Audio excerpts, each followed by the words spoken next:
미국, 캐나다, 홍콩 등을 비롯한 해외에 살고 계신 분들께서는 절대로 일본이 수출하는 쌀이나 농수산물을 매입하지 않으셔야 됩니다. 방사성에 오염된 쌀과 채소나 수산물을 섭취하면 약으로 고칠 수가 없는 피해를 받을 것이니 이 점에 조심하셔야 될 것입니다. 안녕하세요. 다음은 기사 내용입니다. 최근 일본이 뉴욕에서 보인 황당한 행동에 미국이 크게 놀라워하고 있습니다. 후쿠시마산 식품 수입이 거의 없어 걱정하지 않아 왔는데 일본이 돌발 행동을 한 것입니다. 그리고 최근 일본산을 수입하기로 한 대만에서까지 충격적 조사 내용이 발표돼 난리가 나고 있는 상황입니다. 과연 무슨 일이 벌어지고 있기에 미국과 대만이 대충격을 받았는지 한번 살펴보겠습니다. 18일 일본 정부는 후쿠시마산 식재료를 홍보하기 위해 뉴욕에서 대대적 행사를 연 바 있습니다. 레스토랑 관계자나 인플루언서 등 현지 식품업계 종사자 수십 명을 초대해 후쿠시마산 쌀, 생선, 와규로 만든 초밥과 사케 등을 시식하게 했던 것입니다. 진짜 모든 재료는 후쿠시마산 일본에서 식자재였습니다. 공수해온 해당 사실을 알게 된 시식자들의 표정은 어두웠고 못 먹겠다는 반응까지 나타났습니다. 그도 그럴 것이 FDA에서 안전하다고는 했지만 불안감이 가득 찼던 것입니다. 미국은 작년 9월 후쿠시마현 식재료에 대한 수입 정지 조치를 철폐한 바 있습니다. 후쿠시마산 쌀, 표고버섯 등 총 100개 품목을 허용한 상태입니다. 일본산 식자재가 미국으로 수입되는 일이 거의 없었기에 허가를 했던 것이죠. 그런데 일본이 후쿠시마산 식품을 적극적으로 홍보하고 있어 미국을 당혹해 하고 있습니다. 미국이 후쿠시마 음식을 불안해한다는 것은 작년 도쿄올림픽 때 자체 음식을 준비한 것을 봐도 알 수 있습니다. 한국과 마찬가지로 총 32톤의 7,000끼를 준비한 것으로 나타났죠. 게다가 일본은 뉴욕 할렘 지구 초등학교를 방문해 주먹밥을 배부하기도 했습니다. 일본 쌀로 만든 주먹밥이 거의 팔리지 않자 미국 시장을 공략한 것입니다.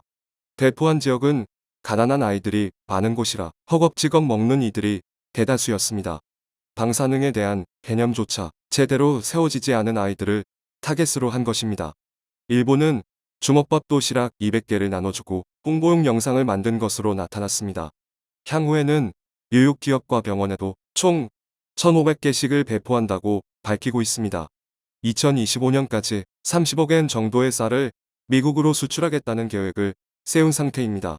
일본 내 쌀 소비량이 매년 10만 톤씩 줄고 있어 어떻게 해서든 소비를 시키려 하는 것입니다. 그런데 해당 장면을 지켜본 일본인들은 놀라운 반응을 보이고 있습니다. 이 주먹밥은 식품 폐기물입니까? 그렇다면 좋은 활동이라고 생각합니다. 중국이나 한국으로부터의 방사능 유언비어 대책도 확실히 해주세요. 이렇게 자국민조차 안 먹는 도시락을 미국에 배포하는 것에 대해 박수를 치고 있습니다. 한국인들은 후쿠시마산 쌀이 얼마나 위험한지를 대다수가 인식하고 있습니다. 후쿠시마 오염토를 옆에 쌓아 놓고 농사를 짓고 있는 장면이 다소 보도됐기 때문입니다. 후쿠시마산 쌀은 삼각김밥이나 도시락, 덮밥 체인점, 그리고 외국인 단체 관광객을 받는 호텔에서 대다수가 사용되고 있습니다. 예전 고노다로 전 외무상이 한국에는 후쿠시마산 쌀을 수출하지 않아도 750만 명의 관광객이 와서 먹어준다고 했을 정도입니다. 사실 수출 규제 이전만 해도 일본 관광과 식품 소비에 둔감했지만 일본의 야비한 술수에 눈을 뜨게 되면서 한국인들의 조심성은 높아져 왔습니다. 후쿠시마에서는 오염된 흙을 10cm 정도만 긁어낸 후 농사를 짓고 있으며 방호복을 입고 벼를 심는 장면도 다수 목격되고 있습니다. 문제는 방사능 허용 기준치가 원전 사고 후 20배로 높아져 왔다는 사실입니다. 국제 권고량이 1mS인데 20mS까지 올렸던 것이죠. 후쿠시마산 쌀은 다른 지역에 비해 10% 이상 가격이 싼 편입니다. 가정용 쌀은 현 단위 생산 지역이 표시되지만 산업용 쌀은 국내산으로만 표기돼 대다수가 관광객들의 입속으로 들어가고 있었던 것입니다. 17일 일본의 한 언론은 후쿠시마 쌀에 대한 놀라운 이야기를 했습니다. 2011년 사고 이후 킬로그램당 100베크렐이 넘는 방사능이 쌀에서 나왔고 정밀을 통해 8분의 1 이하로 되는 것이 확인됐다는 설명입니다. 이에 일본 내에서는 해당 지역 쌀 소비가 급감했고 가격은 폭락해버렸죠. 그나마 버티던 것은 한 해 3천만 명에 달했던 관광객들의 소비였습니다. 하지만 코로나 사태 후 관광객은 급감했고 수출을 통해 활로를 모색하고 있는 것입니다. 그 중에서도 최근 걸려든 나라는 대만입니다. 그런데 후쿠시마산 수입 확대를 발표한 후 충격적 사실이 드러나고 있습니다. 대만은 2011년 후쿠시마 원전 사고 후 즉시 식품 수입을 금지한 나라입니다. 2015년부터는 산지 증명서와 방사능 검사 내용을 첨부시키기도 했습니다. 그리고 2018년 국민투표를 실시해 77%가 금지에 찬성한다는 사실이 드러나기도 했습니다. 하지만 올 2월 환태평양경제동 반자협정 CPTPP 가입을 위해 수입 허용 결단을 내린 바 있죠. 야생동물이나 버섯 등 일부를 제외하고 대다수의 수입이 10년 만에 해제된 것입니다. 후쿠시마현 지사도 완화를 환영하며 부흥에 큰 힘이 된다는 언급을 했습니다. 대만은 그 대신 통관 검사를 더욱 철저히 하겠다며 국민들을 설득해왔습니다. 그런데 검사 수가 늘어나자 놀라운 사실이 드러나 대만이 큰 충격을 받고 있습니다. 일본에서 수입된 딸기 및 각종 농수산물에서 기준치를 초과하는 잔류 농약과 식품 속에 절대 있어서는 안 될 카드뮴 등 중금속이 검출된 것입니다. 하루 검사에서 모두 29건이 적발됐는데 딸기 외에도 멜론, 귤, 감, 참마 등이 있었습니다. 구마모토산 딸기에서는 기준치를 웃도는 농약 4가지 성분이 검출됐고 홋카이도산 식품에서도 농약 외에 카드뮴이 검출됐습니다. 즉, 방사능 외에도 농약과 중금속 등으로 모든 땅이 심각하게 오염되어 있었던 것입니다. 이런 사실을 본 일본인들은 크게 당혹해하고 있습니다.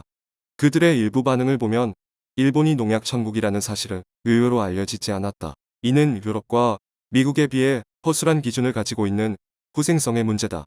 수출을 하기 위해서는 다른 나라의 기준에 맞추는 것이 어느 정도 필요하다. 일본의 잔류 농약 기준은 세계적으로도 허술한 부류에 들어간다. 선진국인 척하고 있는 일본이 다른 나라에서 이렇게 불합격되다니 부끄럽기 짝이 없다. 실제로 일본의 농약 사용량은 세계 1위로 잔류 허용치 또한 가장 느슨한 것으로 알려져 있습니다. 일본 전문가들도 딸기가 농약투성이인가 라며 한탄 어린 반응을 쏟아낸 상황입니다. 수출 확대를 고집했다가 일본의 엄청난 현실이 추가로 드러나고 있는 것입니다. 반면 국내의 경우는 잔류 농약이 거의 발견되지 않고 있습니다. 이번 설을 앞두고 부산에서 검사를 했을 때 모두 적합 판정이 나왔고 최근에는 검사 성분을 320종에서 464종으로 확대하기도 했습니다. 일본 식품들이 중금속으로 오염돼 있다는 사실은 수십 년 전부터 부각되어 왔는데 일본 측이 최근까지도 문제없다며 소비를 어필했지만 전혀 나아지지 않은 것입니다. 1910년 이후에는 카드뮴으로 인한 이타이병이 퍼진 바 있는데 1968년이 되어서야 공해병이라는 사실을 처음으로 인정한 적도 있습니다. 카드뮴에 중독된 환자는 칼슘 부족으로 뼈가 쉽게 굽거나 금이 가죠. 환자가 기침을 하다가 혹은 의사가 맥을 짚다가 뼈가 부러진 사례도 있었습니다. 이타이는 아프다라는 일본어인데 심한 통증을 알 수 있는 대목입니다. 일본에서는 최근에도 카드뮴 오염 때문에 비상이 걸린 적이 있습니다. 73개 품목에 대해 실태 조사를 한 결과 오염 품목이 12개에 달했던 것입니다. 중금속 오염이 심하다는 중국에서조차 일본산 카드뮴 오염 옹치가 발견돼 반송됐고 한국에서도 일본산 생물 가리비에서 기준치 이상의 카드뮴이 적발되기도 했습니다. 일본에서는 수은 중독으로 인한 미나마타병뿐만 아니라 1급 발암물질 카드뮴이 지속 검출되고 있는 것입니다. 불안감이 커진 대만은 산지 증명서 첨부를 계속 요구하겠다고 밝히고 있습니다. 하지만 일본의 산지 위장 실태는 실로 놀라울 정도입니다. 구마모토 현산이라던 조개의 97%가 중국산으로 밝혀졌고 장어와 참치 또한 산지를 속여왔던 것이 최근에 드러났습니다. 그리고 지난주에는 중국산 미역을 일본 나루토산이라고 표기한 후 400개 점포에서 판매된 것이 적발되기도 했습니다.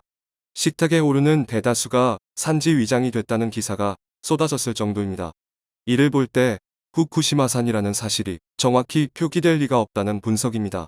최근 현지인들의 이하가 반발은 후쿠시마를 엄청났습니다 찾았을 때도 해양 방출에 반대하는 목소리를 내어 데이터를 공개하라고 아우성을 친 것입니다. 정부가 갑자기 오염수를 배출하겠다고 결정했지만 납득할 수 없다는 것입니다. 소아 갑상선암은 통상 한 해 100만 명 중 1에서 2명이 걸리지만 후쿠시마에선 293명이 발생했다며 불안감을 나타내고 있습니다. 최근에도 후쿠시마 앞바다에서 잡힌 우럭에서 기준치의 14배가 넘는 방사성 세슘이 검출됐죠. 게다가 1월 말에는 오염수 발생을 막아주던 봉토벽에서 액체 냉매가 새는 일까지 있었습니다. 도쿄전력은 누출된 냉매가 방사능 오염물질이 아니기에 환경에 미치는 영향은 없다고 밝혔지만 부실한 관리 시스템을 여실히 보여주는 증거라 비판을 받고 있는 상태입니다. 그런데 대만이 더 충격을 받은 것은 후쿠시마 식품을 허용하고도 CPTPP에 가입할 수 없다는 불안감입니다. 17일 CPTPP 가입 관련 간부회의가 열렸는데 영국의 가입 사례만 논의됐을 뿐 대만의 가입 신청은 의제에도 포함되지 않았던 것입니다. 이에 대만인은 또 속았어. 핵폭탄이 이미 배에 들어갔다. 나는 모든 핵을 삼켰다. 당신이 나에게 보여줄 때다. 라며 분통을 터뜨리고 있습니다. 일본은 한국에도 CPTPP 가입과 관련해 후쿠시마 수산물 수입을 연계시키려 하지만 결코 받아지면 안 된다는 것을 알 수 있는 대목입니다. 일본 정부는 농림수산식품 수출액을 2025년까지 현 수준의 2배인 2조 엔으로 늘리겠다고도 밝히고 있습니다. 이는 한국이나 중국 등이 수입을 허용했을 때 가능해지는 수치입니다. 일본 스스로도 안 먹는 일본산 식품 절대로 수입해선 안 될 것입니다. 청중의 일부 의견. 일본 농어민들과 축산인들의 비양심적이고 이기적이며 위선적인 면모도 일본 정부의 악질적인 면모와 함께 세계적으로 알려져야 한다. 근데 어떤 후보가 후쿠시마 원전 폭발이 없었다고 했죠. 그 사람이 당선되면 우리도 후쿠시마 식재료 먹어야 될 듯. 진짜 걱정입니다. 투표 진짜 잘합시다. 식품이나 수산물, 축산물 모두 일본 수입 금지해야 됩니다. 이것들은 후쿠시마산을 다른 도시 이름으로 수출하고 또 남는 인간들이니까요. 오늘 정말 좋은 정보입니다. 일본 농산물의 방사선에 이어 농약까지. 역시 중공에 이어 일본은 가까이 하면 안 될 나라군요. 한국은 후쿠시마 농수산물 일체를 수입 금지. 품목으로 무기한 지정하라. 시청해주셔서 감사합니다.